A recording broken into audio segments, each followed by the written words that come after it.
right, guys, can you see us? Can you hear us okay? Okay.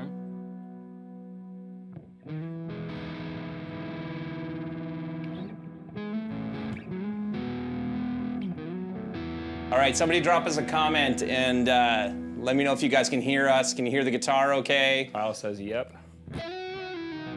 Awesome. All right. How's everybody doing tonight? Looks and sounds good. Yeah, there's like a 7-second delay from what we see and what you guys hear. Mm-hmm. So apparently guitars could come up a little bit, but are you just turned down or? That's full bore. Okay, cool. Which actually we need. What's that? But they're a guitar. Yeah, guitars, that's fine. Sweet. All right, guys. Hello from Mississauga. Hey, what's going on? Mitchie wants us to play some Metallica. No, Mitch. No. Sorry, Mitch. Cut your hair and I'll do it. All right, guys. So thanks for joining us tonight. We're really excited about the new Mark III series for the Pro Series amplifiers that are coming out essentially in the next couple of days. The pre-sale links will go live and they're going to be out to ship to everybody starting December 10th. Yes. So we thought we would just kind of give you guys a bit of an idea of what they look like, you know, what they sound like, what's different about the Mark III versus the Mark II. And, you know, Dan and I were talking about, you know, kind of where things have progressed from over time here for us. You know, Dan, we were talking today about we actually met 7 years ago, this past month. Yeah. And I bought a 120 from Dan when he was building them by hand in his basement. And he'd only built one other amp, I think, for somebody. And that's kind of where like Revv's journey started. And I actually have that amp. I don't know if you guys can see it. It's sitting like right here, just off of camera. This is the Generator, like kind of the Mark I series 120, almost pre-Mark I series. Definitely. 0.5. Yeah, exactly. 0.5. It's almost there. And then Absolutely. just in behind that, you know, we had the Mark I series out for about a year to a year and a half at the max, and then we moved into the Mark II series where we upgraded to adding the, you know, variable wattage switches and made them a little bit lighter. And all the way along, Dan's just been this kind of almost eternal tweaker that, you know, anybody, I know that sounds horrible, hey? That's how he does it. No, yeah. No. But essentially he's never been happy just leaving things alone. And every time I talk to him, I'm like, all right, so we're good. Like, you're not going to change anything. And you're like, but check this out. Like, check out what I did on channel 3. And I'm like, yeah, that's awesome. And then we're always like, oh, what could he possibly have done? And then we hear it and it's like, oh, yeah. Okay, sounds better. Oh, that's what he could possibly do. Yeah, exactly. So, Guilty as charged. So, you know, a couple years ago when we got wind of the 2 Notes torpedo embedded technology, it wasn't out anywhere yet, and yeah, no one was doing anything with it. And 2 Notes, you know, approached us probably about 2 years ago about building some amplifiers with it. And of course, you guys know that we started with the D20 and, you know, slowly moved into the G20. And, you know, some people saw the 50-watt thing at NAMM that everybody's, you know, been commenting on that we know the last few days. And yes, that will come. It's just a matter of time because, you know, Dan will attest to the fact that until he's happy with every voicing in the amp, it doesn't go anywhere. And we brought that amp to NAMM. Some of you got to see it who probably shouldn't have been able to see it. We brought it purely so that we could get some opinions about where we were headed, because it's a completely different direction than what the Generator is. Mm-hmm. So, but yeah, and then right after NAMM, we had so many comments asking for when is there going to be, you know, a big bottlehead? When are we going to get a 100p or a 120 with the torpedo embedded and the reactive load? So, you know, we talked about it and Dan set to work, and I'm going to let Dan tell you guys what is mainly different about the new 120, because, you know, correct me if I'm wrong, but the 120 has always been that's your first child and your favorite child. Sorry, Aaron. Yeah, I mean, the 120 was the flagship right to begin with. I didn't really want to start with something small. I went with the Gusto from the beginning, and so it needed to have everything I heard in my head and then the functionality to boot. So my background is more robotics and mechanical engineering, and so when I took on the decision to make an amplifier just for myself, it wasn't even for somebody else at that point. It was just a voice in my head, and so coming this far now and having what I do inside these heads is just a feat I never thought I'd really accomplish. So it's a pretty cool thing to be able to sit here and just introduce you guys to it this way. But yeah, like Derek said, I'd only built maybe one before he got involved and picked one up from me. And yeah, ever since then, it's just been sort of trying to give players what they're looking for. So every time I've done NAMM, I've had a guitar player to approach me and just sort of ask, why didn't it have this or that? Why didn't it have a gate or reverb? And so these weren't things I took negatively. I just figured, okay, I'll, put it on the back burner and see what I could do with that. And so when it came time to do something with the 2-Notes tech, we put it all in. And it's awesome. Yeah, so the new 120 is 4 channels, and what's different for you guys that either know the Mark IIs or own one? So we incorporated the new wide switch or the wide button that's on the first channel on the G20, which is it's not on any of the other amps that we have actually. And Yep. Dan, you can tell them what exactly it's doing because I'm going to mess that up. Yeah, so the wide switch basically is just a big frequency boost. And so it's not one frequency over another, it's just an entire frequency spectrum boost.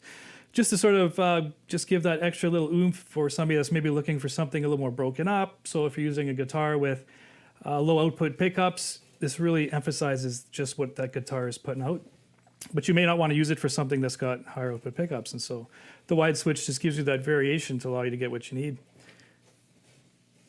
I was going to say the same thing. It just feels like an all-around EQ boost. Like everything just feels more glued to your fingers. It's more responsive. It's fatter, but it's also somehow brighter. Just like an all-in-one kind of boost. Yep, exactly. Yeah. Yeah. So let's actually try the clean channel here, and why don't you play? And I mean, Sammy will try a couple of different guitars for you guys. We're using this really awesome Schecter custom shop Nick Johnson Strat, which is the HSS. I saw somebody else comment on the stream already about the Schecter, and if you guys haven't checked out the LA custom shop or the higher end Schecter stuff, you absolutely need to because it's crazy. Yeah, it's crazy. I good. was very blown away when I first tried it, and when you picked one up right away, that's kind of the all-around demo. It covers everything. So Sure.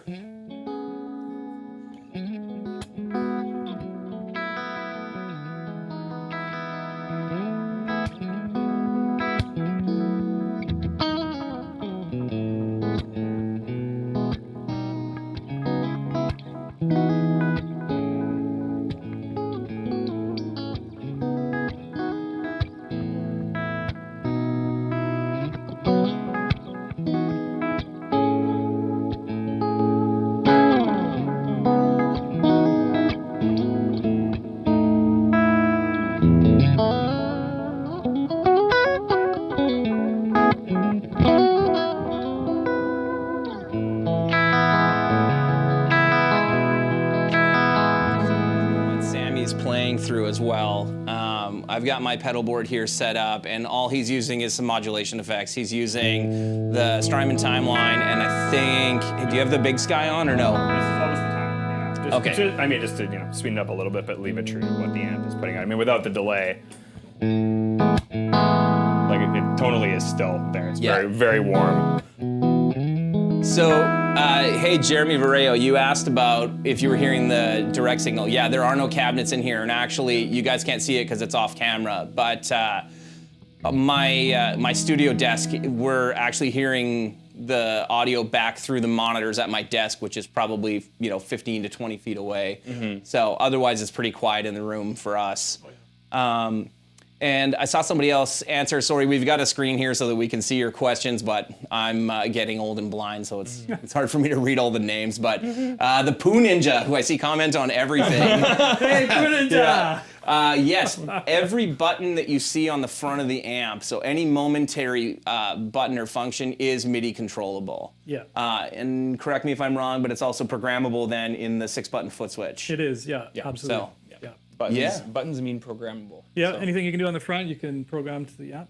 That includes cabs as well. You can now save cabs to the Right. So each button. So for those of you guys that are familiar with like the aggression switches or the aggression buttons, you can have a different virtual cabinet or Dyne IR from 2 Notes, or just straight up impulse response to each different aggression level. So say you wanted to add in like the 2 Notes EQ to give you a bit of a boost, or you want to add in like the twin tracker to kind of fill out your leads a little bit more. You could add that to like say the blue aggression level on the red channel or something. Yeah. So very specific. Yeah. Into that type of stuff. And that's a function you can turn on and off as well. So if it's not something you prefer to do, then you can just turn it off and use one cab. And correct me if I'm wrong too, but also within the 2 Notes software, you can obviously have different reverb levels and whatnot, which you could also save on the cabinet. So if you wanted to actually have all of your like rhythm and lead tones within that, you could program different verb settings for your cab on a different aggression level or anything like that, and just have it in one shot. yeah, absolutely. Okay, so a couple questions. Bortat, you're asking, does it retain the channel settings when it's turned off? So Yes, sir, it does. So that was another thing that musicians would come and speak to me about during NAMM shows or whatnot. And so with this version, I made sure that now you can save all your settings to each of the channels specifically. And when the last channel you save will be the first channel that pops up when you power up. So if you're going to do all 4 channels, you want to start with the one you don't really care about to fire up, and then you'd go through the process doing the one that you want fired up when you power up last, and that way you get all your settings to pop back up. So it was important to get that right with this version for sure. awesome. A couple other questions. How many IRs can you load? I believe it is 32 is the max that you can load within the actual IRs that you can load within the Torpedo embedded.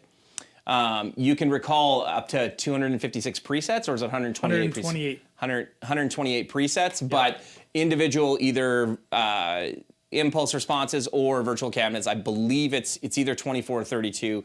I would have to check with 2 Notes just to double check because it varies. So if you're using MIDI, you could alternate between that many different cab options. Yeah. Versus just the 6 on the front. I don't know why you would. Like, that's an insane amount. I mean, someone has. the amount of time we could spend, Probably asking and for more too. yeah, the amount of time we could spend, and we probably will do more live streams showing the versatility of the difference between 2 Notes Dyne IR system, or we call it the virtual cabinet system. That's how it's labeled on the amp. The difference between that and just a static IR is massive. You know, with what we're doing with 2 Notes, you can change your cabinet, you can change the room that the cabinet's in. I think there's 8 different rooms that you can choose from. There's 13 different reverbs you can choose from. There's 8 different microphones. You can move the mics around the room. You can put 2 mics on a cabinet. There's Tons. it's Oh yeah. But if Yeah. you want it to be There's a- easy, you can just use the 6 on the front of the amp. That's what's yes, nice. yeah, exactly. Yeah. And absolutely. I saw Sean was watching, and of course Kyle's watching. I wish we, weren't completely useless when it comes to figuring out how to do live streaming, and we could have had. We're learning. Yeah, we could have had Very you guys useful. on to be with us. So those of you who know Kyle know that he's our head of marketing, and Sean is content creation and product development. And Sean does almost all of our like cabinet presets that ship with the amp. Actually, I shouldn't say almost all. Sean does do all of them. So he'll be designing some great presets that he doesn't realize that I'm telling him right now that he's going to design some presets for us. And of course, Sean says, you guys are killing it. Yeah. So you're going to kill it with the cabs. Yeah. Yeah. Thanks, Sean. Yeah. Yeah, thanks, Sean. Yeah. So what else? I guess we can move on to the second channel. The big difference in the second channel. Dan, what's the biggest difference? All around, it's everything really. The channel itself has been revoiced, so it's a bit more vintage sounding. With the MK2 series, it was still a bit stiff. It sounded good to my ears. It still crunched really nice, but I wanted to go further, and so with this one, it sounds a little bit more vintage, warm, full body. I actually made some adjustments today that I'm super stoked about.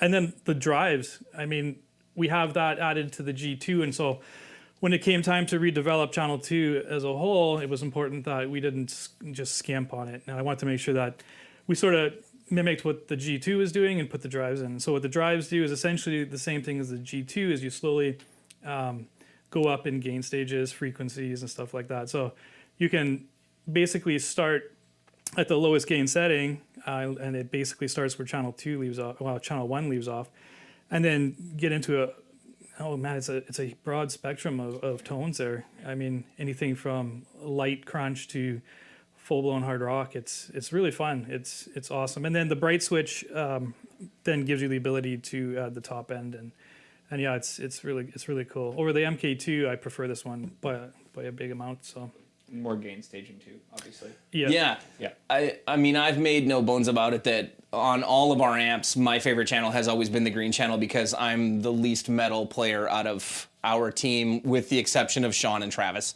Yeah. But our Canadian team, I am the least metal. Least metal. So Yeah. I was really, really excited when I got to first play the new voicings for the green channel, because it's far more in line with what I do.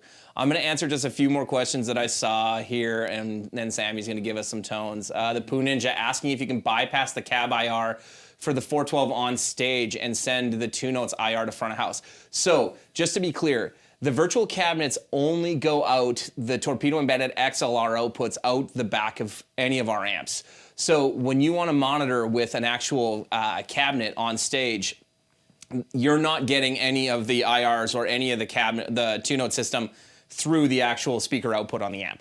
Then it's just acting like any other tube amp that you've played and what you're used to. So you absolutely can do what you're talking about, and that's the natural way that the amp works. Yeah. Running an IR into a cab would be emulating a speaker into a speaker. Yeah. And a microphone on top of a microphone. Yeah. Like I remember like back in the day getting into modeling and knowing like nothing about it, doing that, and then realizing that you turn the cab off and it's like, oh, this sounds a lot better. so Yeah. that's what it is. The cab is the cab, and then the XLR is the modeling. There's a really interesting thing that we'll start to show you guys with the 2-note software the more we get into it, either on this live stream or on one in the future. And that is that there is a dual mono mode because it's got stereo outputs out of the back. So the dual mono mode allows you to set a virtual cabinet or an IR on one output, and then the other output is completely dry with no IR. So you can record a dry track at the same time for if you want to apply an IR over top of it using like wall of sound or something after the fact. Jeremy Vareo literally just asked that. Yes, you can disable the IR on the amp and add it in post if you wanted to do that. But that's what was asking. Merlin was asking how heavy the amp is. Hey Merlin, it's great to see you. Thanks for your support. Merlin just picked up a G20 and a cabinet from us a couple weeks ago. The purple G20 I shipped out. Yep. Awesome. It is 46 pounds. It is 2 pounds lighter than its predecessor. Alex Kelly, nothing will help you play better unless you learn to play more Fall Out Boy like Kyle. That's the only thing that will help you. Is if you can just emulate everything that Kyle does, then maybe you have a chance. And if you ditch all your red guitars. You see a single red guitar here, Alex? Yeah. That's speaking volumes.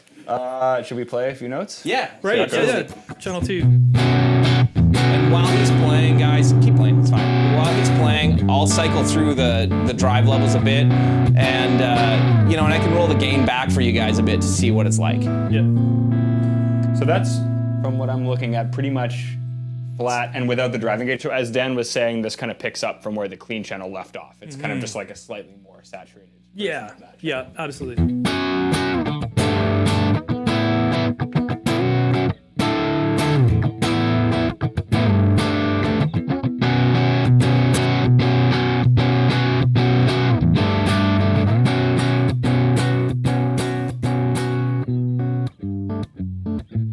That's backed off.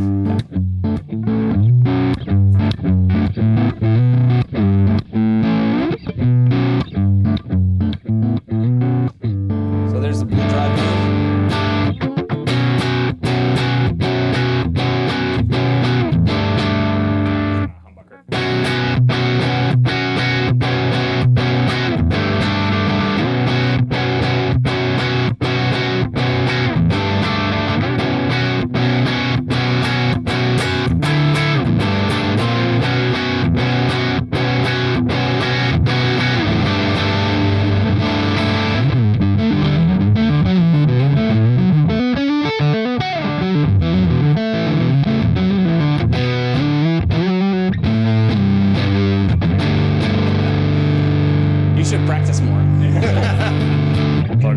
like that riff at all.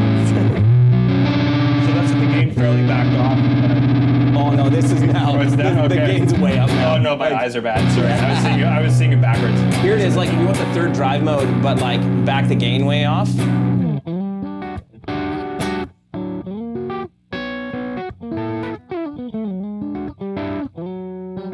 Oh, that was bad. It's like a little bit of dirt on it. Yeah. Somebody was asking if it gets fuzzy. It kind of does. It's hard for us to tell for sure what you're hearing, but there it is, maxed out with the drive all the way up.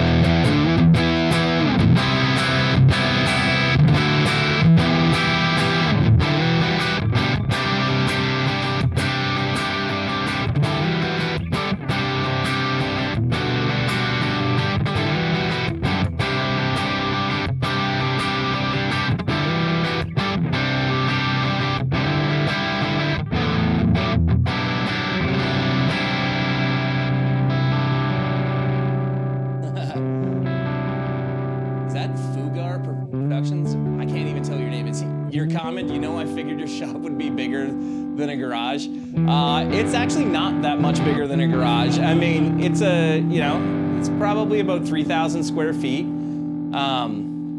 Yeah, it's not huge, that's for sure. We're in our office right now, which is quite a bit smaller. I mean, it's big enough that we can all be about 6 feet apart. But there's not much room for much of anything else. What else do we got? Sorry, I just saw someone comment the tone knob was not rolled back, but there was quite a bit of bass in the EQ, which I just backed off a little bit. Yep. So you can hear that's a little more open. And you've got the bright switch on.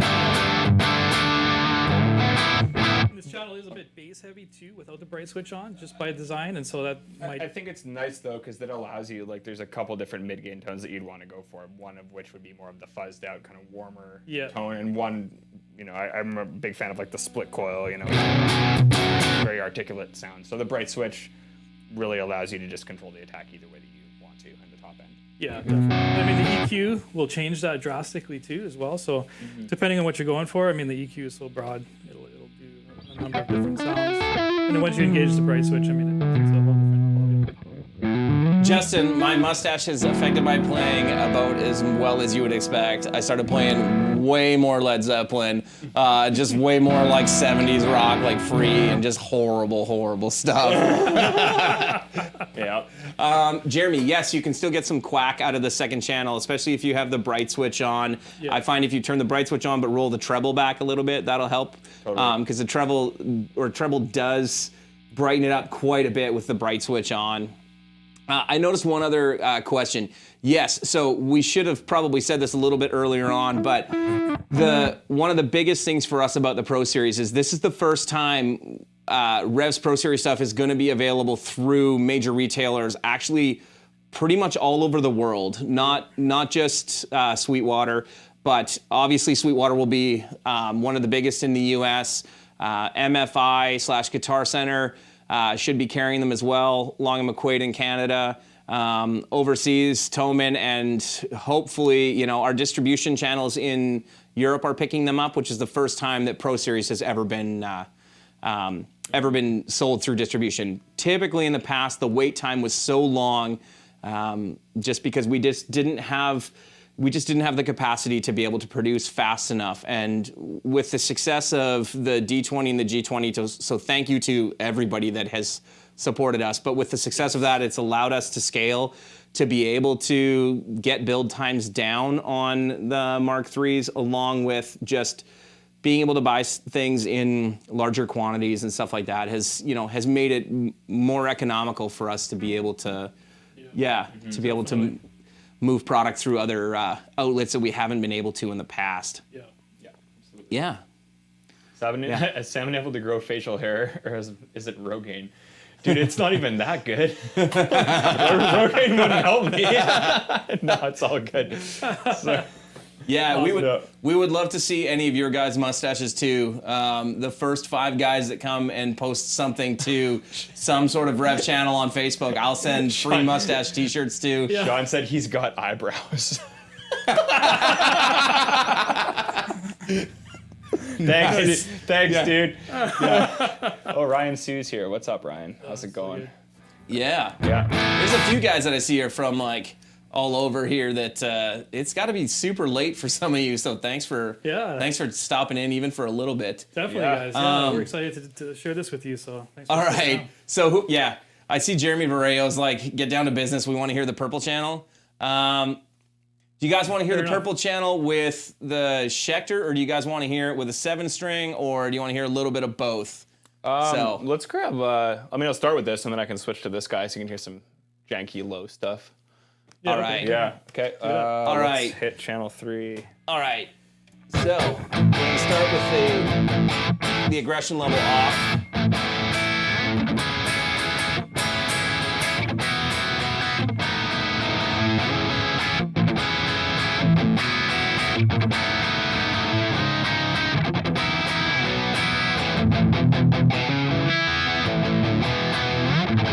Come over to YouTube if you guys want to see any more.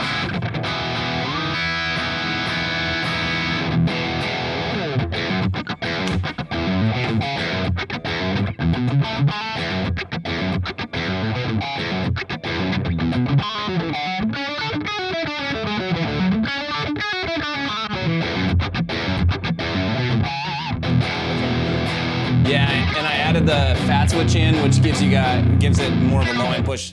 Dan, you can explain. We changed it on this amp a little bit, so explain what each of the momentary buttons do. Yeah. So overall, the overall bass content in the amp alone has been increased. One of the things we were going for in the MK1 and MK2 was tight bass, and so just from then till now, we've interacted with a lot of musicians that were looking for just that sub-low push as well. And so with this amp, I wanted to do both. And so what I did with the fat circuit is redesigned it completely so that now when you push fat, you get that sub-low rumble, and you lose the tightness altogether. And so a lot of guys want that. And so we wanted to make sure we got that here. With it off, you still retain the tightness though. And so it's the best of both worlds now. So the guys that kind of wanted to do both, you can do that now. So the fat switch will change the characteristics of the bass tremendously. And you'll notice that as we go through the different guitars, because obviously the guitars are gonna impact that tone as we change them up. So Totally. Why don't I actually switch to the PRS for a second? Something a little more girthy going on here. Did you say girthy? Yeah, because it's fatter, dude. Like me? I didn't say that. he meant it though. Don't forget it.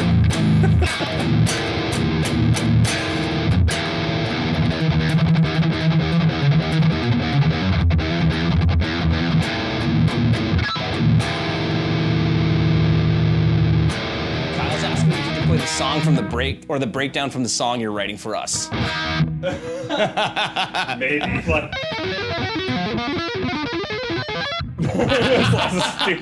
Stupid shit.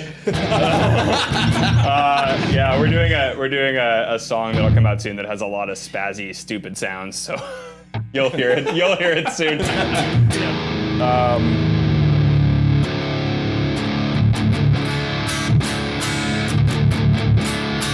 sort of the fat moves. So that's flat, like normal. That's off. So more tight than rumble. Although because of the increase in bass overall, it's way more punchy than the MK2. Yeah, it feels like it. Yeah. And then engaged. I mean, even if you change the setting of this button while not playing, you can just tell. It immediately felt different. Like like the low end just feels more like glued. You know? Yeah. Like it's just more there. Definitely. And I mean, so the saturation and characteristics of the purple channel, I didn't want to mess with. I wanted to keep that because you guys love it. So we wanted to make sure that was retained, but just the increase in bass content. That's the brand. Yeah, and so there is a bit more saturation in the MK3 than there was in the MK2 as well, so it is a bit more pissed off. Yeah. A little more angry. Hey Corey, good to see you, man. Hope things are good in Nashville. Truck driver's son says chug chug whittly whittly. Yeah. Needly. And so another thing you guys might notice too is that there is no contour switch anymore. That was a product of the MK1 and MK2, but another thing that we wanted to accomplish here with this one was there's a bit of a mid frequency we were using in the MK2 that was pretty dominant. And not that it was bad or anything, but there are just some users that wanted more control over the mid content. So what I did is add a cut switch, which allows you to get rid of that mid push and or put it in depending on what you wanted. So as a result of that as well, you can increase your bass content even further by getting rid of those mid frequencies. So this really allows you to sculpt the tone so much more over the MK2 that the sky's really the limit, because you can get that tight sound. You can get rid of the mids if you want. You can get the really loose rumble, and it's sub low. And depending what you're running for a 412 or whatever configuration you're running, man, the bass it'll shake. It'll shake a room. Absolutely. In the best possible way. Yeah. Okay. One of the biggest questions that we get, guys, is people felt like there was more saturation on the 100p than there was on the 120, and in the beginning there was. Yep. It was a little bit of a. Yeah, it was a little bit, just a little bit different. You put a little bit more saturation into it. Yeah. The new amps, the red channel, which you guys will hear in a second, and the purple channel are absolutely identical on the 100 watts. And we'll actually tell you guys, all the amps are actually 120 watts. Yeah. We just kept the model names as 100p and 100R. Just because so many people already know them as that, but we wanted to make sure that you didn't, look at buying the 100p and go like, okay, well, I might buy the 120, but I only want the purple channel, but I'm not sure if it's going to sound the same, so I don't know what I want to do. Yeah. You're guaranteed no matter which one you buy. So if you're a purple channel guy and you don't want to spend the extra money to buy a 120, that's no problem. You can get the 100p. And if you guys want, Sam and I can play. I will attempt to play in a little bit while Sam plays. And we can use the same type of guitar so that you guys can actually hear the purple channel from this versus the purple channel on there and see, how close they really are. It is, much. It's pretty much it's the exact same. They're exactly there was the same. definitely more of a differential with the Mark II. And I remember plugging into that for the first time. It's like, oh, it's literally that. Yeah. Which is awesome. Yeah. So the next thing I think we should definitely check out is the red channel. And this is my favorite thing that you changed. I mean, apart from the drive channels, but I've always been a red channel guy from the beginning. I mean, prior to Revv, I was 100% a Mesa Recto guy. I still have some rectifiers that I love. Mm-hmm. And to me, the channel 3 was like more like that kind of tight metal thing, and I wanted a little more of that low end and a little more of that sag that the red channel kind of always had. Yeah. But I always found that the red channel on the 740 felt different than it did on the 100R or the 120. Yeah. And I vastly preferred. I'm sure there's guys watching right now that have heard me say when people ask about what amp would I buy from us, I constantly say the 740 is my favorite amp that we build. I will say that probably. Until you build something in the same format that I think is better. And I mean, many people feel that way. I get comments like that all the time. Oh, I love the 740 for this reason or that reason. I didn't really care for the 100p for this reason or that. And so, the 740 it's been a hit too. Definitely. Yeah, and the red channel was so different. Like, I still really like the 120's red channel on the Mark II, but I always favored the 740s more. And I kind of felt like it was like combining the EQ or the way the EQ responds on the purple channel with the way that the red channel sounds in the 740. Mm-hmm. So now you can tell us what you've all changed, though, Dan, because it's different. I mean, just voicing. Voicing was the biggest thing that I changed. The increase in bass obviously changed the entire amp. So, I mean, it got thicker. The mids are different. The low mids are different. The response is different.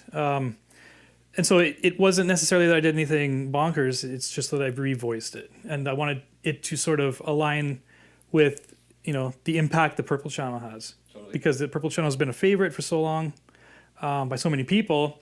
But the red channel maybe didn't get the recognition it deserved. So in this case, I wanted to really bump it up and up its game. And I will say, upon trying this amp, my first impression was that I like the red channel more. And I've always sworn by the purple channel. Exactly. So. Yeah. The red channel is just, even for me, whenever I power up the amp now, it's usually straight to the red channel, and it's just, oh man, it sounds so good. It's just so angry. Okay, so Let's do it. yeah. So this is like right away, man. Yeah.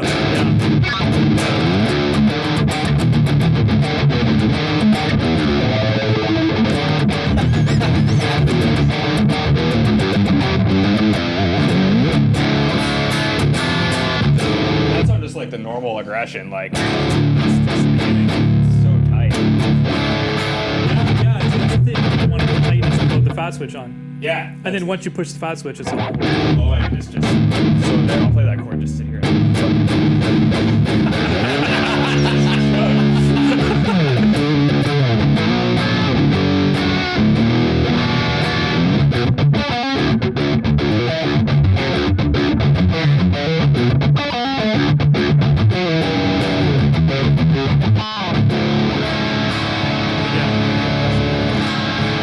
On the blue. Actually, I'm going to put some cut in. Just emphasize the mids a little bit.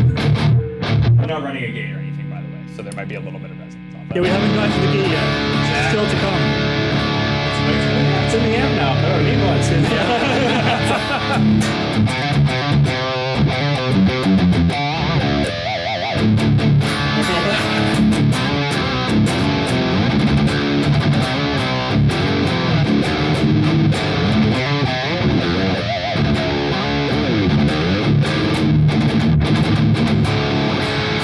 Let's go up one more. I'm going to saturate it a bit more too.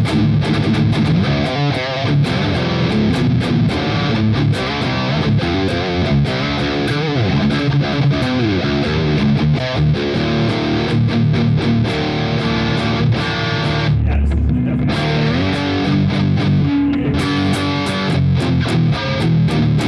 Yeah, exactly. Everything's there. Like you can hear every note perfectly.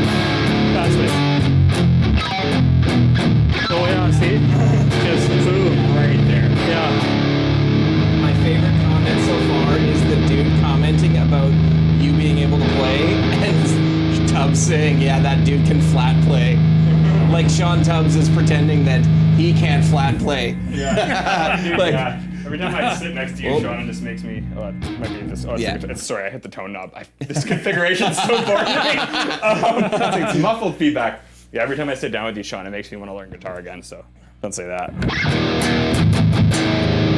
The guy asking what kind of humbucker is in that guitar, I have no idea. It's stock PRS Tremonti core model. So whatever's in that. Whatever it comes with.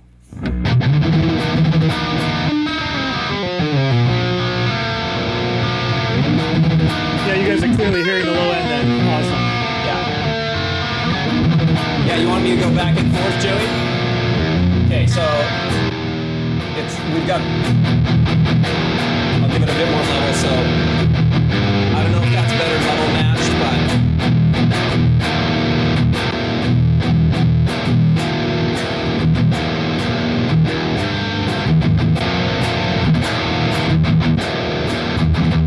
Low end is the biggest thing. Yeah. Way tighter. Changes the entire amp.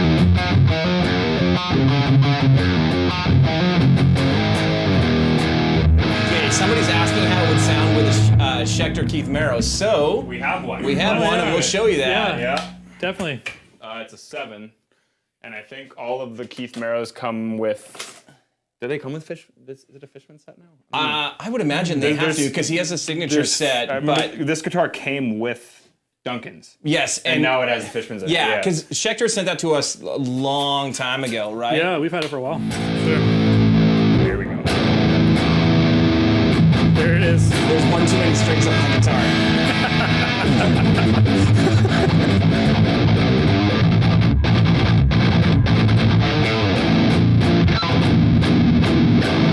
Oh, Cliff wants to hear the reverb.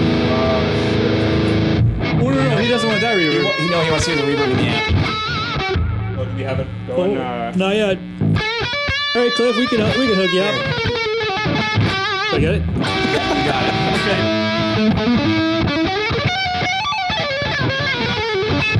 Breaker, it is not the perfect converted you to strats this year.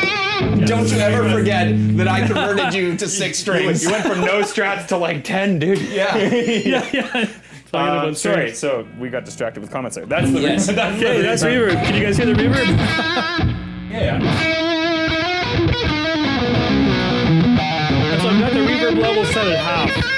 Okay. That's what half of the reverb level this amp sounds like. And so there is only one level control for the reverb in this amp. You can set every channel with or without reverb, but the level just gets set by the one control. And I mean, which is fine, because if you're going to put a particular amount of reverb into anything, it's usually probably going to be the same across the board. Yeah. You would think. Yeah. So I mean, I have the Big Sky that I use all the time, and I honestly use like 2 patches and don't change the the amount of saturation reverb. levels really. Yeah. So Alex, I don't know if I remember how to play Onyx anymore. Sorry. Everybody asked me that. I showed it once to Kyle at NAMM, and that was it. That's the last time I played it. hey, Jarrett, we haven't gone over any of the pricing in Canadian dollars or in US dollars. We'll go over that in a little bit here. I got to remember what it is in Canadian dollars. I'm sorry. Everything for all of the Canadians that are watching, just so you know why we price stuff in US dollars. The vast majority of where we sell is outside of Canada. We probably sell about 5% of our product in Canada, which is great. We would obviously love to see it higher than that, but if we priced in Canadian dollars all the time with how much the currencies fluctuate, we would be constantly changing the pricing in every other territory, and that's why we price in US dollars, and then we set a separate CAD price for all the Canadians. So if you're watching and you're from Canada, if you can't find the price on it, we haven't talked about, so the pre-sale for these goes live on Thursday. It's not today. We're just giving you guys a look tonight at what they are. Also, like I said, they will be available. You'll see them through, Toman and Sweetwater and stuff like that, or retailers like that, starting on Thursday. Plus, a handful of other smaller retailers will probably have them live on their websites. The pricing, just send me an email, just Derek, D-E-R-E-K at revamps.com, and we'll shoot you guys over a price, or send it over to sales at revamps.com, and we'll get you sorted. So, yeah. Someone's asking here with delay.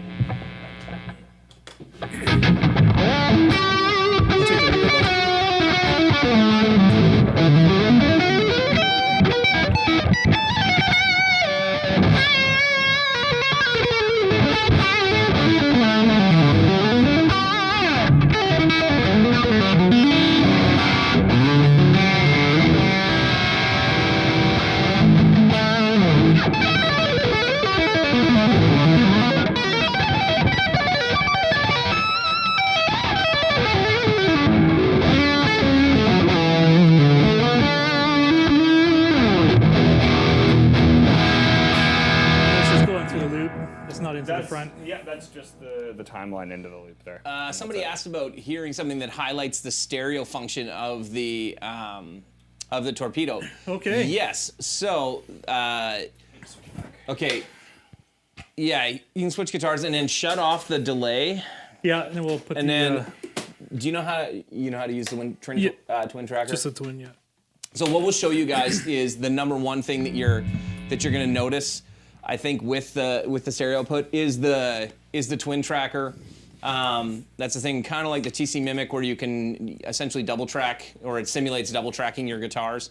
The reverbs can also be run stereo. I'm not sure how we have it set up here for tonight. Yeah. It was kind of a pain because we don't have a way of sharing screens with you guys where we actually have it linked to the amp.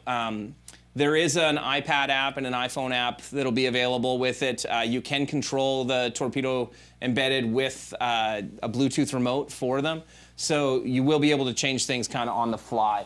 So we just have a little Microsoft Surface back here that we can turn like the twin tracker on and off. So Dan, maybe while he's playing, just turn it on off. Turn it on. Yeah. So that they can hear the difference of what it sounds like. And you guys can let me know like how well you guys hear it. Again, this is our first time doing this, so it's hard for us to hear how drastically different the audio is. Absolutely. So yeah. What channel do you think will show the stereo? Do you want to do clean thing, or do you want to do that? I'd say maybe go channel 3. Channel 3? Yeah.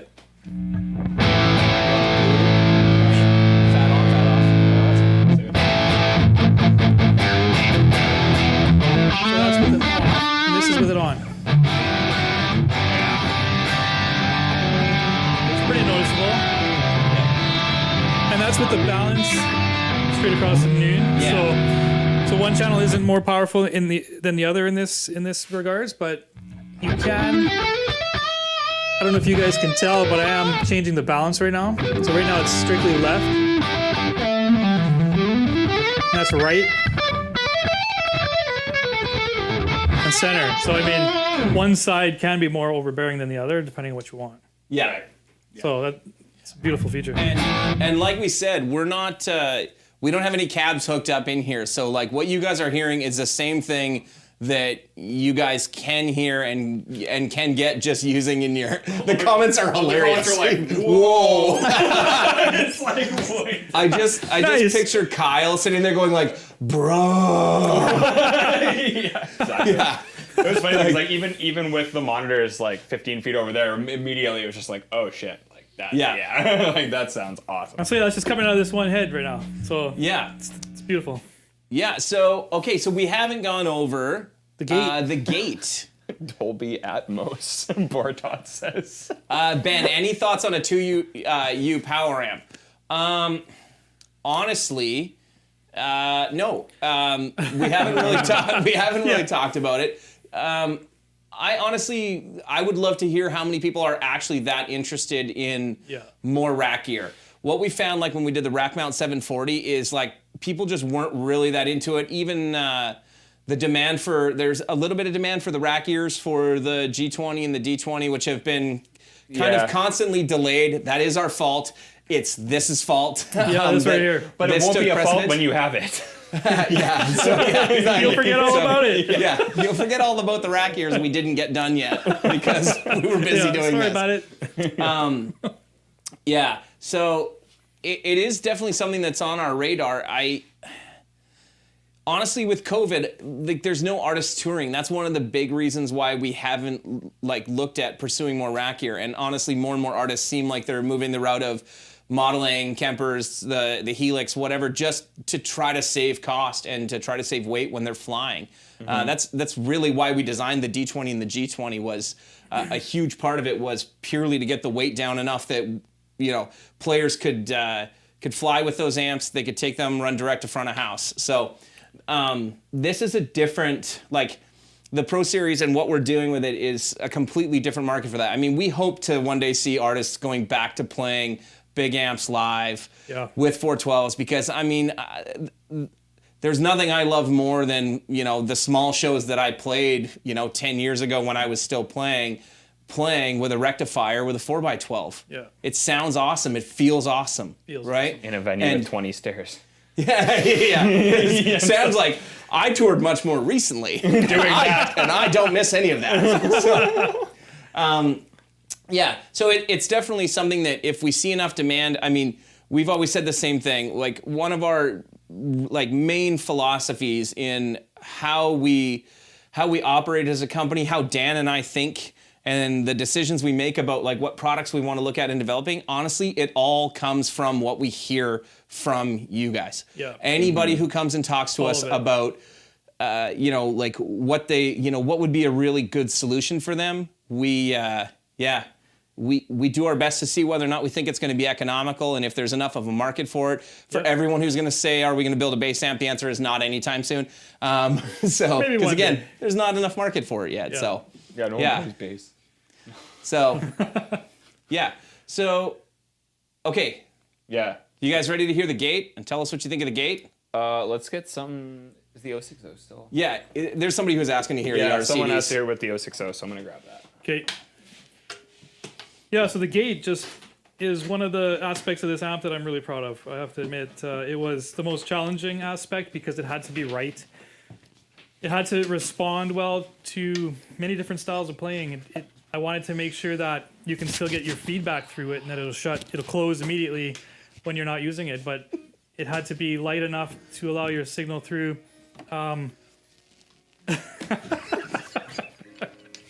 Hey man, where's mine?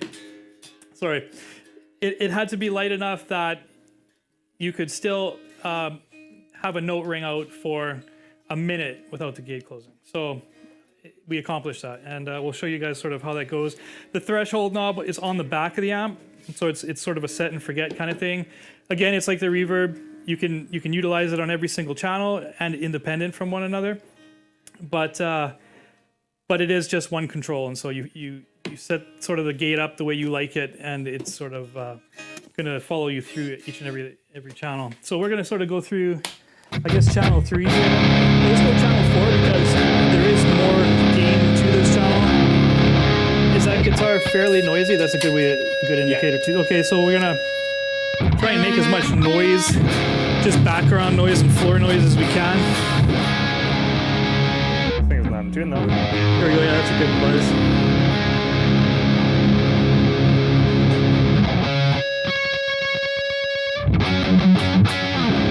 Let's tune up first. Yeah, we're good. Good? Okay. Do you want me just to ring out? Or? So that's okay. So that's just. Okay, there we go. So I've got the gate set to maybe, I'd say 10 o'clock. And that's sort of where I like it because it's not super aggressive and it doesn't close super quick. If you turn it right down, obviously it turns off. Right.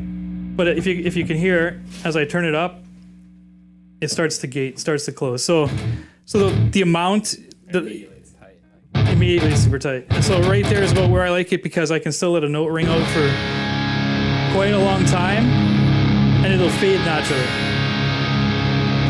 So I'm not feeling like any sensation of like choke. There's no choking it out at this like point. It feels like it's wide open. So if you want to choke it out, you can. I think that's the gent kind of thing, right? Where you want it to close super fast. I know, but if that's you, it'll work for you. Ben's got a great question. Where does the inspiration for these amps come from, by the way? That's Dan. From you guys, seriously. Again, just going back to sort of the, your input on what we build for products, your input on what kind of features the amps has, your input on everything. And it was always like that from the beginning. Even when I set out to start building amplifiers, I would be watching for comments in forums. What do guys like? What do they don't like? Things that they had trouble with other amps, things that would break all the time. I wanted to make sure I got all that right. And so the MK3 is just things that you guys brought to the table. So the NAMM shows, I would have a handful of artists come and say, why isn't there a gate? Why isn't there reverb? And I'd go, the next one. And I wasn't joking around. Yeah. I was taking notes. And so the inspiration is that. And I'm an electronics nerd. And so for me, it's a challenge that I gladly accept. So when you say, I want a gate, it needs to be this and that, challenge accepted. Totally. So let's go one step back, and why don't you tell us what the inspiration for you was for the Mark I, like for your first amp that you built? Yeah, it was just sort of tone chasing, right? So I played in a number of metal bands growing up, and guitar tone was great. Dude, I'm not going to insult any kind of side note. amplifiers. Oh yeah, Dan, sorry. Side note. Dan played in a band that I played with when I was like 15, sneaking into bars to play because I wasn't legal age. And it didn't click to me that you were the singer of that band until like 2 years after I worked for you. Crazy. So, You're not the first person to say that. I'm going to one up your story. I was partners with him for over 4 years before I actually saw a video of him. Can I say singing? Yeah. Like, well, I wasn't singing. You were screaming. Yeah. Like mild-mannered Dan from every NAMM show that I see this video and me and one of my buddies that were watching it were like, that's not Dan. Like, that can't be Dan. And then he stopped singing and stepped into a light, and I'm like, that's Dan. I'm like, how is it possible that this is Dan? So I'm going to out Dan right now. If you guys search for a band called Tinnitus from Winnipeg, you'll find Dan. Yeah. Yes. Yeah, you'll find me there. You'll find Dan as You'll find me there. a crazy metal screamer that will blow your mind. Dude, that totally, yeah. I remember finding that. I was like, oh. Yeah, it was like, it was awesome. Yeah. I guess that's props. And at that point, and again, if I had seen you in that context, I would have no idea that this was Somebody any of it. Somebody asked Yeah. what genre of metal and can you scream for us? Oh no, I can't do that anymore. It's been years. Oh, it was like I sit and I build these now. I would say it was like hard rock, not like new metal, but like Yeah, it was not kinda new like metal a- like Jinko jeans and whatever, you Yeah, know. Like, yeah. it was like Yeah, it wasn't like a death metal or anything like that. It was Did you have more a red of baseball cap and turn it backwards? yeah, Like exactly. Fred Durst? Not me. No You way. have a station wagon. You with weren't on the little team if panels? you did. Yeah. Yeah, no, it's you know, it was just one of those times where you're tone chasing. And so just to go back to the original question. So We digress. derailed. Yeah. Yeah. And so guitar tone was great, like Derek said, right? Number of rectifiers and this and that. I remember cranks. One of my guitar players played crank, and we had good tone, but it just wasn't my tone, right? And so this venture was never really for anybody but me. And so when I built my first amplifier, it was the 120 because I wanted a 4-channel amp with this and that and the next thing. Anything that was in my head, I wanted to put into this box, and I accomplished it. And certainly, and then I had a number of guitar players that I had, you know, either were in bands or not, that would approach me later, like, "What is that thing you're playing? And can I get one?" I was like, "Yeah, I can probably build you one." You know, I never had the intention, and then I thought, okay, people like this. I could probably get into this, and well, here we are. I see a lot of people asking what it's based off, and I don't think like Nothing. it's based off anything other than just what you liked the sound of. It was just that, It's yeah. not. It was never made to be a souped up dual rec or a souped up 5150. Yeah. Although I find that tonally, that my first impression was that it was a perfect mix of both, because I was never a huge. I was the opposite of you. I was never a huge rectifier fan because I found them very sludgy, and I found 5150s very bitey. And as soon as I tried this, it was like that's the balance that I like. Yeah, And, yeah.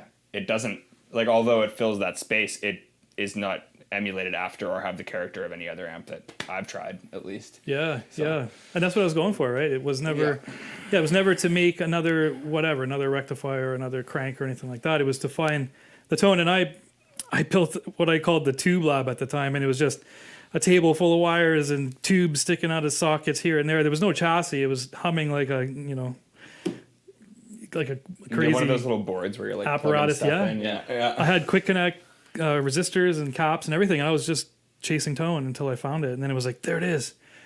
And my wife hated me for it because I'd come up and I'd be like, I got it. The next day, I don't got it. I remember when you brought the G2 over as a bread, or the G3 over as a breadboard to the shop, because for those of you guys who don't know how we work, Dan and I actually live about 45 minutes away from each other, or maybe 35 minutes away. Yeah. Dan literally lives in his basement and his home office designing everything. And once he's got a circuit that's ready, that's when he comes to the shop to sit down and be like, okay, you got to try this. And I remember he called me one day and was like, I did it. And I'm like, what? He's like, I made it as a transistor circuit. And I'm like, English. We can make a pedal. I'm like, great. I'm like, bring it over. I'm like, let's check it out. And he brings it over, and it's this little breadboard with wires everywhere. And he's like, okay, he plugs it in. He's like, okay, play. And it's humming like crazy. So I start playing, and he's like, oh, no. Hold on. And he just starts like bending wires and like reconnect stuff. He's like, it must have got bumped in the van on the way here. And then like, Yeah, I remember that. maybe like 2 or 3 seconds later, he moved something, and I was like, yeah, there it is. I'm like, now I know what you're talking about. He's like, yeah, that's it. All right, I'm gonna go home now. And like that was the end of like my trial of your design on the G3 was, all right, good, I'm gonna go home now. Craker says I'll never forget the G3 rat nest. Yeah. Oh, yeah, it was. Yeah. Actually, I think I still have it, to be honest with you. Sorry, side note, I've seen a couple people ask about the reverb. Okay. Is it a tube buffered reverb or is it something else? No, it is a digital reverb. Yeah. It is not tube. And so this is the reverb that I started off in the Dynamis amp, actually. And so it's a digital reverb. I guess you could call it a hall reverb, right? Yeah. More So or less, yeah. it's not a plate reverb or anything like that. It's definitely hall. So if you've got any experience with a Dynamis, you know what I'm talking about. And so in this head, it's slightly modified comparative. Stratton, so they can hear it if they want. Yeah, absolutely. And so I didn't want to go tube for the reverb. That kind of thing, I felt added more weight, costs, and all that stuff. And we're really trying to make this affordable, right? Like this is one of the other things that we when we're designing a product and sourcing parts, it's super important that it's affordable. We want you guys to be able to obtain this, right? And so to add all that additional cost and weight, I mean, it just didn't make any sense. And the quality of the reverb, in my opinion, just sounded and felt better going the digital route in this case. And so that's what I did.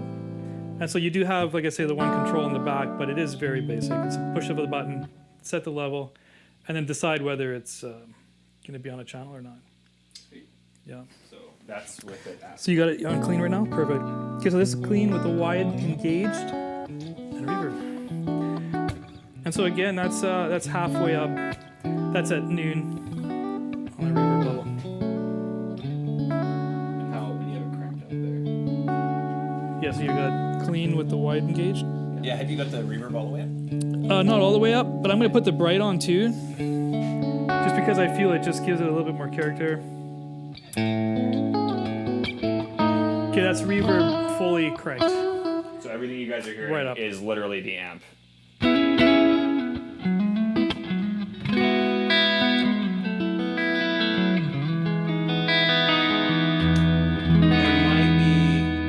There might be the 2 notes reverb on top of that. Oh, on the Yeah, on the cab. cab. Actually, No, it's off. Yeah. Yeah, it's turned off. It's all amp.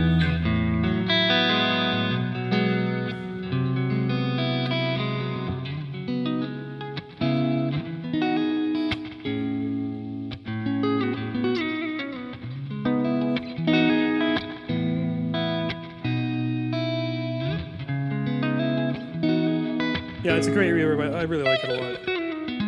You can get lost in it for hours. Perfect. With a bit of delay on there too.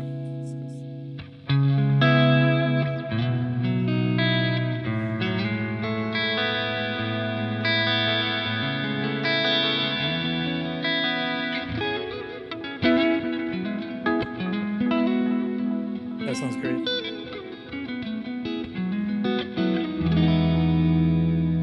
What else do you guys want to hear? What else do you guys want to know? I mean, we've gone through the majority of the feature set. I saw somebody else asking, Tyler's asking for a little bit more with the gate. Maybe when we're getting close to done, we'll have Sammy just riff around on a bunch of stuff.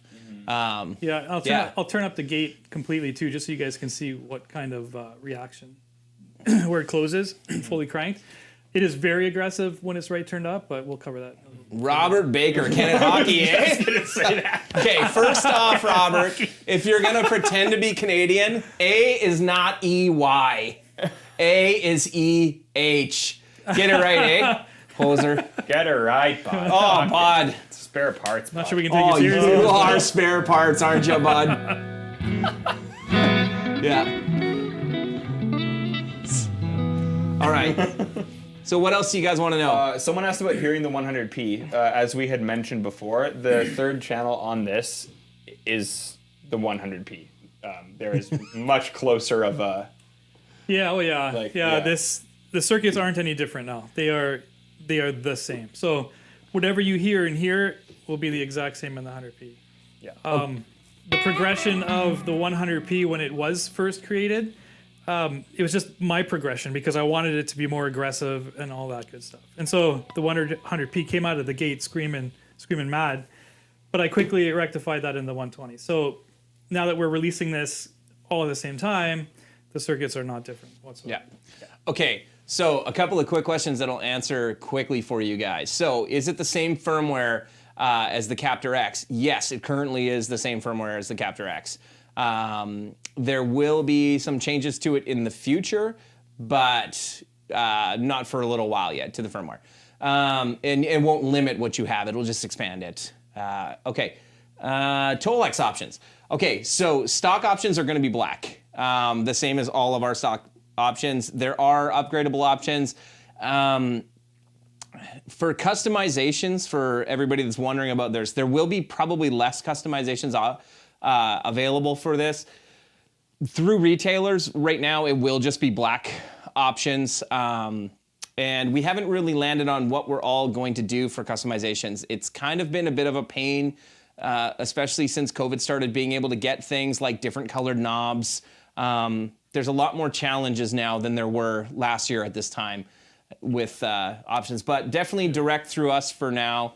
You guys can order customized Tolex options, and you can also ask your favorite retailer about it. Like if you ask your Sweetwater sales engineer or who your guy is at Toman or wherever about it, you can always inquire about it.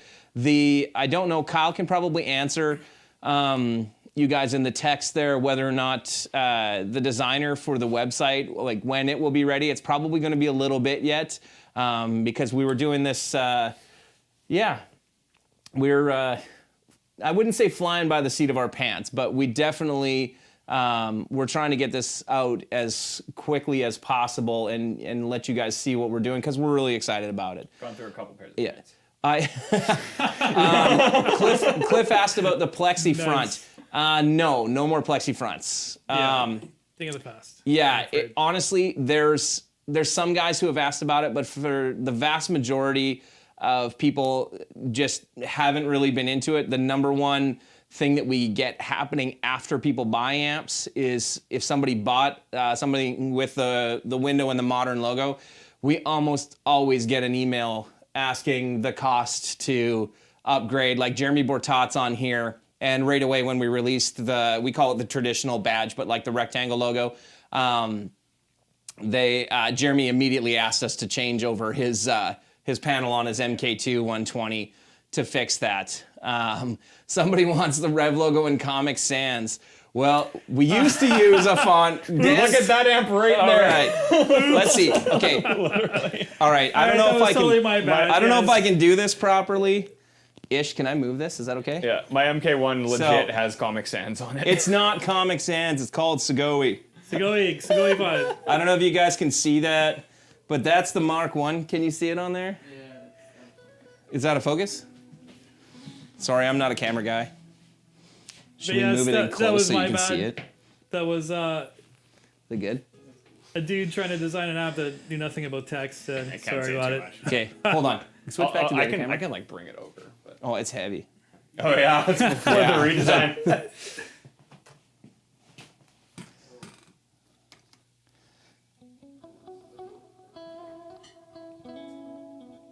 Trying to get you a good shot here. This is Derek's hand wired. So this is the second app I built. I remember that font from the Toronto Aristides day a few years back. Yeah. This is where we decided on a lot of things.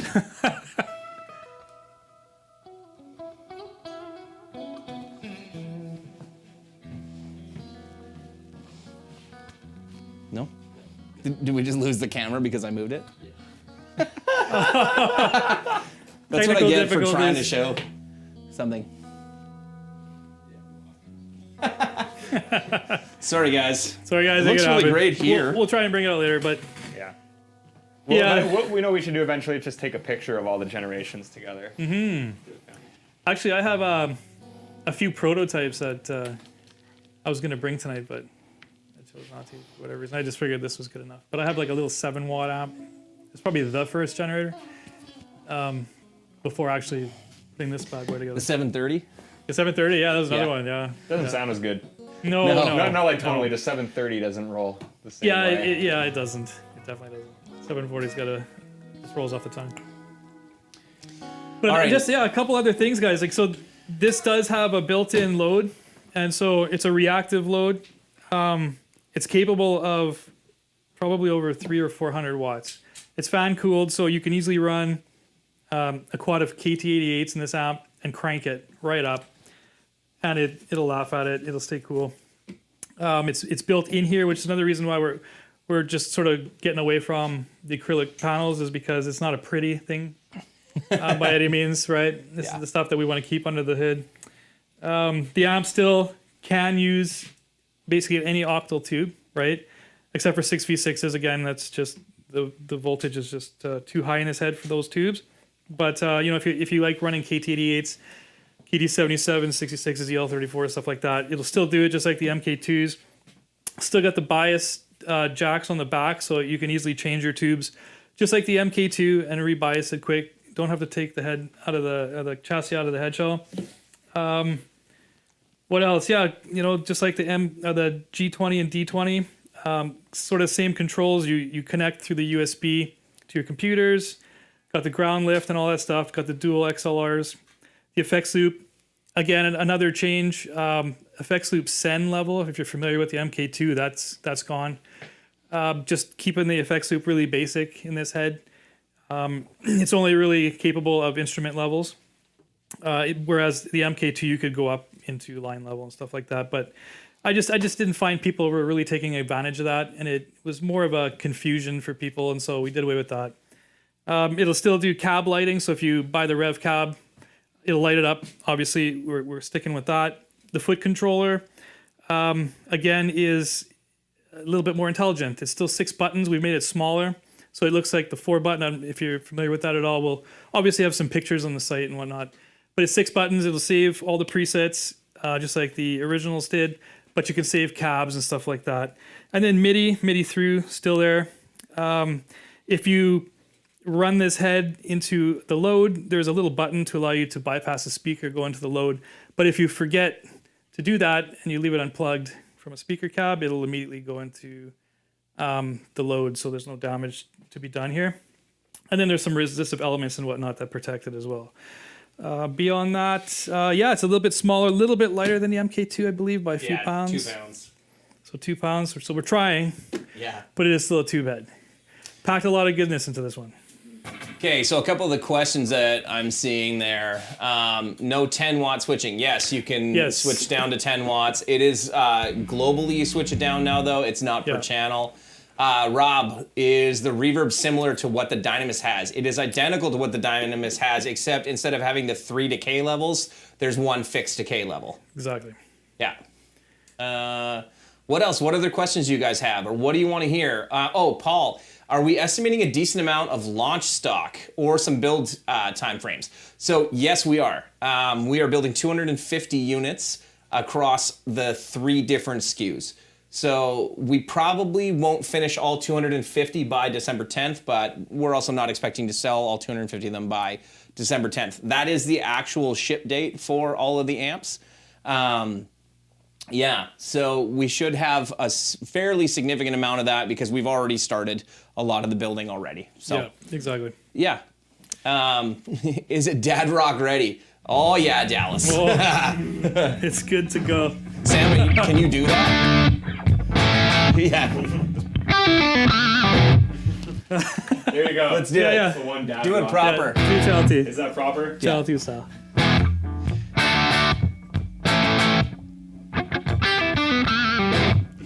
There you go. Well, It's from memory. Come on. It's hard to remember those 3 chords. Dude, they're not bar chords. They're not bar chords. Yeah. It's funny. That's on channel 2? Channel 2 with the bright switch again. It's funny, without looking, I thought that was channel 3 with the aggressive back. It'll get up there. So this channel 2 on this amp will get more aggressive than the MK2s. So there's tons of stuff. There you go. Yeah. Dan's gonna take his shirt off in a minute. Oh no. Yeah, I sang in a metal band. I didn't even do that. Yeah. That's because there's no girls at those shows. Fair enough.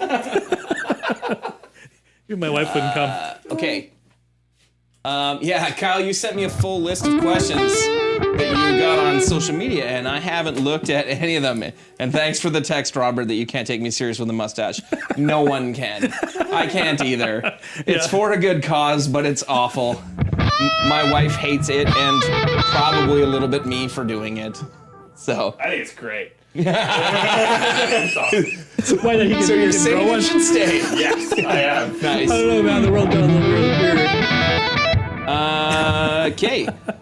Questions from Kyle. Oh, one thing we haven't addressed is the guys who have asked, is it tube?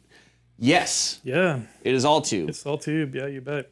Yeah. I mean, aside from the switching circuitry and stuff like that, but we're using relays to do that just to keep it all tube. So Yeah. keeping solid state stuff out of the signal path has always been the way I rolled, but especially in these heads.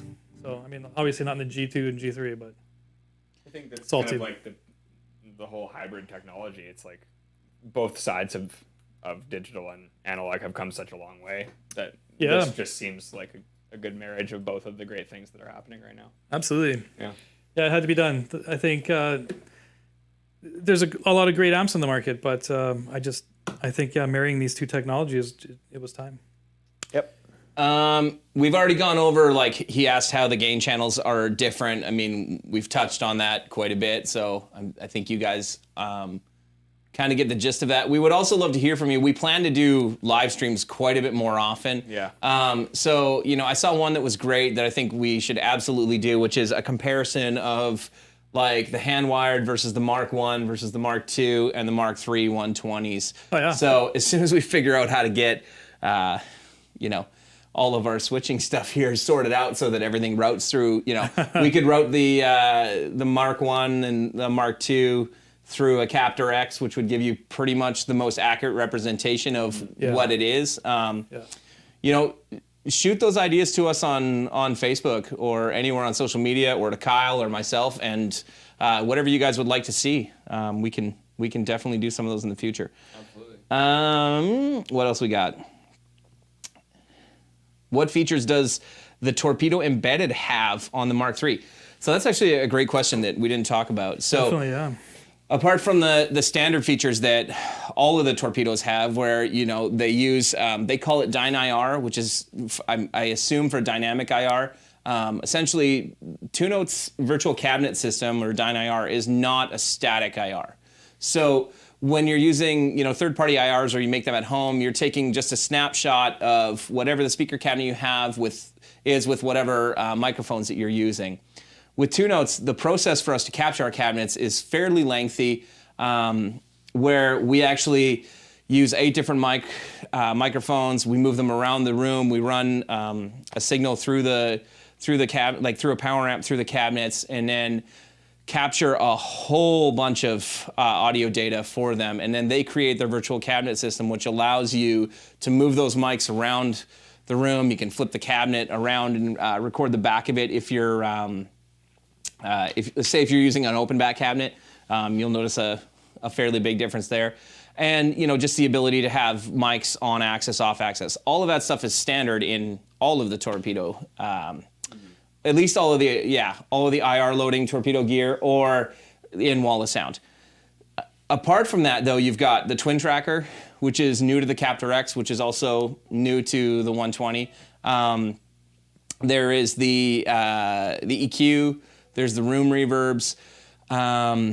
Gate. There's the gate, and then there's the. Is it called the Exciter? That's what it was called on the. Yep. Enhancer. Enhancer. Yeah. Actually, you know what, Sam? Why don't you play, and we'll kick in that enhancer, and you guys can hear kind of what it does. Yeah. Let's play it.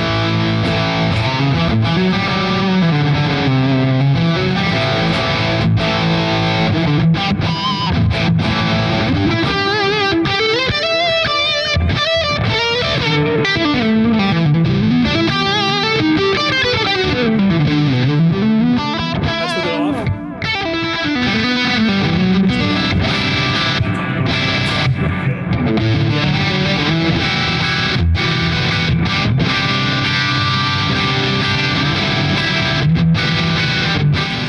Twin tracker at the same time. Yeah. How's that sound?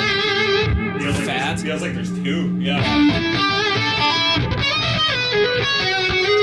That's cool, eh? Somebody just swore at us. Sorry about it. This Jean-Pierre guy just asked what about playing active EMGs. Whoa. Oh.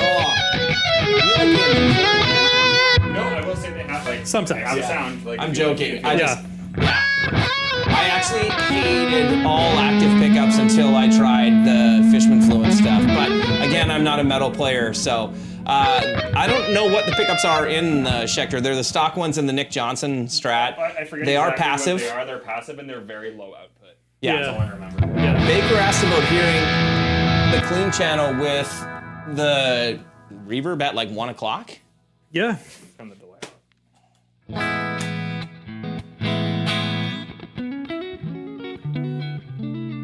Is it on? Yeah. Yep. Okay. Perfect.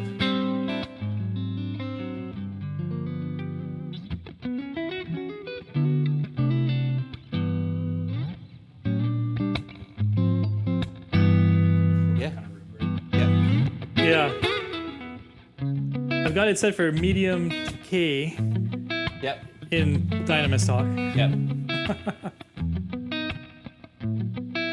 I felt short to K just didn't do it. Medium was where it was at. Yeah. for the sound. Anybody else have any other questions, or do you guys want to hear? You guys want to hear a head-to-head comparison between the 120 purple channel and the 100p? Yeah. Yeah. Do it up for sure. All right. Grab the PRS. Let's see if we can get this down in the most awkward way. Absolutely. Okay, so let's. Yeah, we probably messed with the dials a bit, eh? Yeah.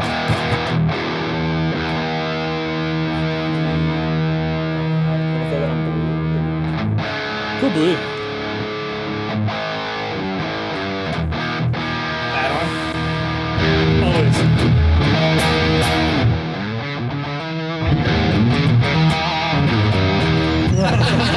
We are not going to compete. Sammy's going to destroy me. It's okay, you employ me. I can't do that. Yeah, he'll let you win. He'll let you win. Derek, so everybody knows Derek will always shit on himself, but he's a very good guitar player. He is a good guitarist. Yes. That's why I'm not playing. Kyle, I don't actually know any riffs. I can't play Blink. So that's the 100p. Yeah. What Derek's playing through right now. These are the same guitar. Yes. To spec. Yeah. So they're both like PRS Tremonti 2s with stock pickups in them. Yeah, pretty close EQ. So that's pretty well what we're looking at. Just so you can see that they're identical. Your guitar's so much louder than mine, and I don't know why. Yeah, it's like the way he's got it going for the thing. Hold on. No, it's because none of There you go.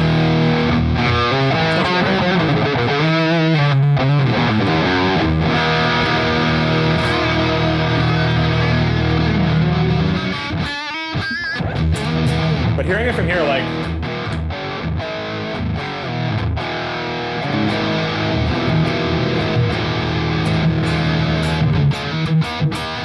they do sound Now like, they're Paul just asked same cabs. There's the same cabs. Mine had a Yeah. reverb on it. Oh, okay. Yeah.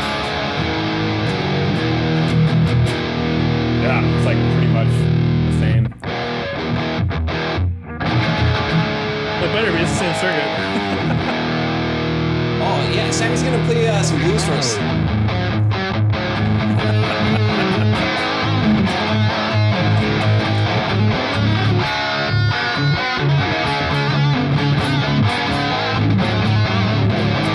There you go.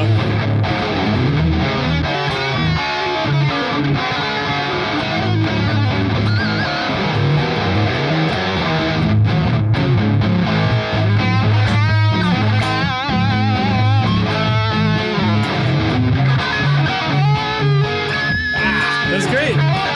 Give her.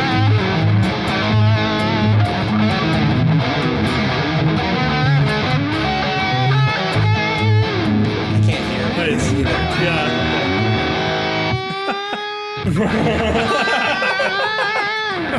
Yeah.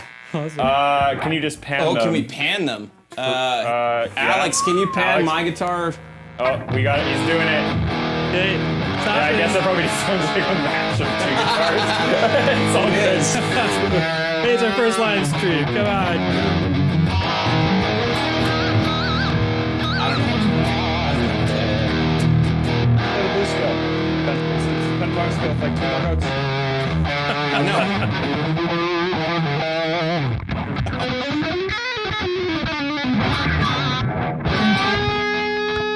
Let me see. Let me find the note Sam hates. It's right there. Oh no! Too bad. But anyways, yeah. I mean, to me at least, that feels the same, and apparently from the comments too, they say it sounds the same. So What there you go. settings should I use to get a heavy metal sound? Gain up. Yeah, gain up for sure. Yeah. Purple channel or red channel, gain up. Yeah, for sure. Any of those will do. I mean, your immediate go-to would probably be Channel 4 right now. I would just say start there and then experiment with Channel 3, just because it is tons heavier. Channel 3 is more of a, I don't know, not dry. You can still saturate it, but Channel 4 is just angry. So quickly, just gonna I mean, Sam is using channel 3, so you can see that it's... I'm using 3 right now.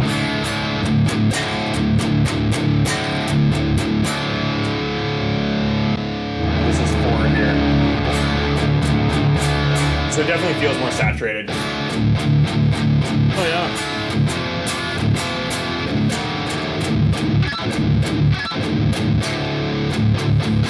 That says pre-2005 red, post-2005 purple. Yeah, Yeah. almost. I mean, you got to try channel 3 now with the added bass and just the mid cut and all that stuff. It's... Dan, what's your personal favorite channel? Rob Baker. Hi, Rob. Yeah, I think right now I'm leaning towards red. You know, it's been purple for a long time, but I think red is where it's at right now for me. Yeah. I think for me, they are tied now. Oh. And before I was heavily a purple guy. So Yeah, yeah. I think that does show that the red channel is vastly improved. Yeah, it really is. Yeah. I was playing the 100R today, just noodling around, and man, it just feels so good, it's so aggressive. Yeah, it's a whole new amp. Yep. But that was the objective, moving into MK3. So. Been accomplished. Great. Yeah, what else we got there? For Green channel.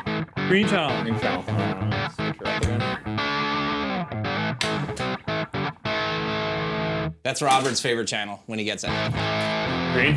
Yeah, Rob, you're gonna love it, man. It's a lot different now. There's a lot different. There's something else that we want your guys' feedback on. So obviously we did this a lot different than we normally do when we, launch products and tell you guys about products, where we thought we would do a live stream instead of, sending products out to a bunch of YouTubers for demo and for review. So obviously we are going to be sending amps out to guys to get their reviews and their input on it. Who are the YouTubers that you guys would like to see with this the most? I mean, obviously Sean will be releasing a video soon on it. Robert's going to be doing one. Glenn Fricker, kind of the go-tos. The guys who have been Revv supporters for years. Yeah, exactly. So, Totally. Yeah. So who are the guys that you guys want to see us working with? Yeah. Yeah, we'd love to know that for sure. Rebea, Keith Merrow. Alex comments Lucas LeCompte. Lucas! Josh Della Victoria. Josh is sick. That'd be awesome. Just played on the new Intervals song, actually. Cool. Yeah. Should we talk about prices? Do you guys want to know how much they cost? Do you guys care? No, they want it. Probably doesn't really matter, right? What are they? I don't even know that yet. So the 100p and the 100R are $26.99 US. The 120 is $32.99 US street prices. In Canadian dollars, for all the Canadians, 35 or 100-ish, like $34.99 Canadian. And the 120 is, I think, $42.99. Love how well our dollar's performing right now. Yep. Yeah. Yeah. Yeah. Chat says, no, I don't want to know. You have my PayPal. That's awesome. Chad, I'm gonna feel so bad because I know you just bought a house. And Amber's gonna kill you. We'll put a bow tie on it. Yeah. Yeah, it'll look nice. Cool. What else do we got here? I think lots of YouTube recommendations. Robbie, Long McQuaid should have them. It's not 100% a done deal, just so you guys know. But we've been in talks with them, and they've been great supporters of the D20 and G20, as well as the G Series pedals. So I can't see how they won't be available through Long McQuaid. It'll probably take a little bit. We have to go through all of the hurdles of CSA certification and stuff like that. We've already had the initial circuits inspected in that, but we have to go through an entirely longer, lengthy process in order to not just go through individual inspection on each of them. Yeah. So. Yeah, you guys don't have to deal with that. Yeah. We do. Loads of fun. Yep. Yeah. Oh, But worth it. love it. Yeah. All right. Anybody else have any other questions or anything? Because it's getting late. I mean, we've been an hour and a half, so. Yeah, let us know, guys. And otherwise, we just want to thank you guys for coming down and joining us today. It's super cool to see the support, and we're super excited to show you guys this stuff, and we're even more excited to have you own one. So I had one other thing to add about it that we didn't even talk about. So the biggest difference in the 100R and the 100P is that they are now three completely independent channels. Right. So you actually have an independent EQ per channel. So before, where you're at the mercy of the clean channel being EQ'd the same way as the crunch channel, that's now gone and done. So you've got quite a bit more shaping capability. yeah, exactly. Yeah. Yeah, that's pretty huge. Yeah. Shapeability. I don't know. I don't know if that's a word. It sounds like it should be a word. Sounds smart. Yeah, this sounds like a big person word. Yeah. Nice. Book learning words. Oh, Yes, sir, Robert. Its own EQ. Yeah. So I mean, Yeah. that's awesome. Silly Yes. for us. Okay. Yeah, Jared. Or sorry, Jarrett. I'm blind. Yes, the 100s have all of the identical features of the 120. The only difference Yep. is the fact that it's missing either the red channel or the purple channel, depending on which one you're buying. Yeah, exactly. Yeah. And Kyle just answered. So, yeah. Thanks, Kyle. You the man, Kyle. You the man. All right, guys. Well, thank you guys so much for joining us. Like I said, we're going to try to do more of these, and, obviously send in any comments you guys have. You can email them into us through the website, and just tell us what you'd like to see us doing on the live streams. It's going to be a different year. I mean, I saw somebody else comment about something about NAMM, and we're all extremely bummed out that there isn't a real NAMM show this year. That's the highlight of all of our years, is getting to see like most of you guys, and getting to see all of our industry colleagues and friends, and Like the yearly family reunion. yeah. You know what? I think it was Jeremy Bortat said this to me last year or the year after, that after NAMM, it felt like he had just come home from summer camp. Like you had been at summer camp with all your friends, the way you did as a kid, and like that feeling of like, man, I wish it wasn't over, and I wish I could go back, and I can't wait for camp next year. And, it really sucks that, none of us are going to get to have that experience this year. Yeah. So we'll try to make do like everybody is. And, we're thankful for all the support that you guys have given us, and that we're able to still do what we're doing in spite of, the pandemic. So, yeah, you'll see more of us on live streams. Let us know what you want to see. We love to do it. Love to hang out. I mean, if we can't see you at NAMM, this is the closest thing. It's the closest thing, and it's a great time. So just let us know, guys. And again, just thank you so much for joining us tonight, and hope you're just as excited for the release of these things as we are. And I think that's probably all we have to show I you. look at you on this camera angle. It looks like you have like a cooking show. You're kind of like posting the thing. It's like, these are my amps. Cooking up tone, baby. Yeah. Doesn't Guitar World do that? Isn't that their like video thing? Like, yeah, they have like a cooking with like some sort of like tone cooking show or something like that for. That's awesome. Yeah. Yeah. For testing stuff out. Yeah. All right, guys. Thanks so much. Have a good night, Thanks, and guys. we'll see you soon.